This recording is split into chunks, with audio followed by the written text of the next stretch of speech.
आगरा में कल छत्रपति शिवाजी महाराज का जन्मदिन था। हमारे मंत्री, उच्च शिक्षा मंत्री जो उनको आप स्मरण कर रहे थे, उसी कार्यक्रम में थे। हम लोगों ने आगरा के अंदर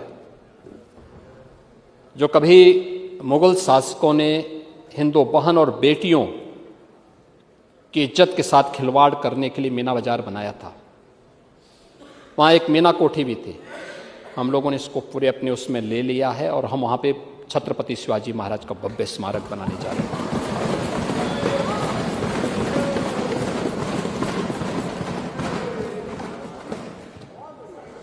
राष्ट्र नायकों का कैसे सम्मान होना चाहिए, ये जानना हो तो डबल इंजन की भारतीय जनता पार्टी सरकार से आप जानिए। छत्रपति शिवाजी महाराज राष्ट्र नायक हैं, उनका स्मारक बनेगा। आप लोग अभी भी उसी गुलामी की मानसिकता से जी रहे थे, सरकार का पैसा और आगरा में मुगल म्यूजियम।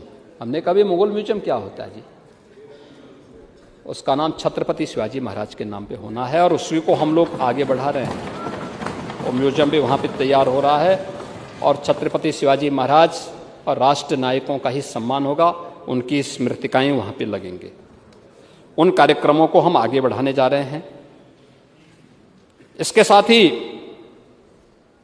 प्रदेश और यूनियन बजट में आपने देखा होगा, हस्तिनापुर को और सारनाथ को आइकॉनिक सिटी के रूप में डेवलप करने के लिए यूनियन बजट में उसका प्रावधान है।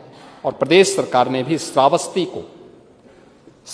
के साथ ही बटेश्वर को भी इस दिशा में आगे बढ़ाने की दिशा में हम लोगों ने कार्य प्रारंभ किया है। सरदेव अटल जी की जन्मभूमि है और उसको हम लोगों ने इस कार्यक्रम को आगे बढ़ाने के कार्यक्रम के साथ जोड़ा है।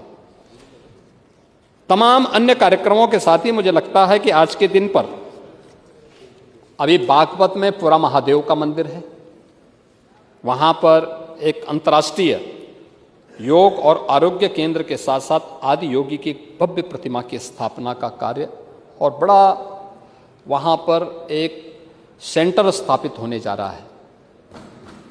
यानी वह आध्यात्मिक भी होगा, आयुष की दृष्टि से भी आप देखेंगे बहुत भव्य केंद्र वह बनने जा रहा है देश का।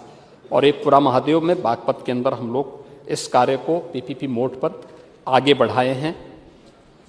अयोध्या धाम में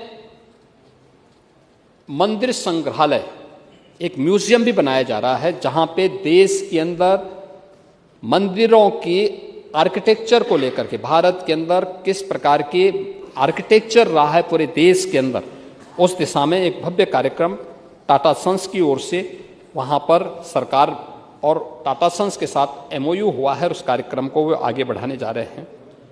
इको टूरिज्म बोर्ड के माध्यम के साथ भी हम कार्य आज प्रदेश के अंदर तेजी के साथ काम करा चुके हैं।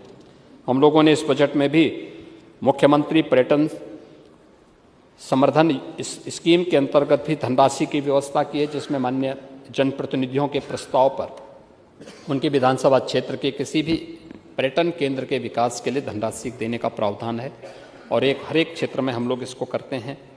प्रयागराज में समेकित विकास के लिए भी हमने धनराशि की व्यवस्था की है, वाराणसी के लिए की है, अयोध्या के लिए भी की है।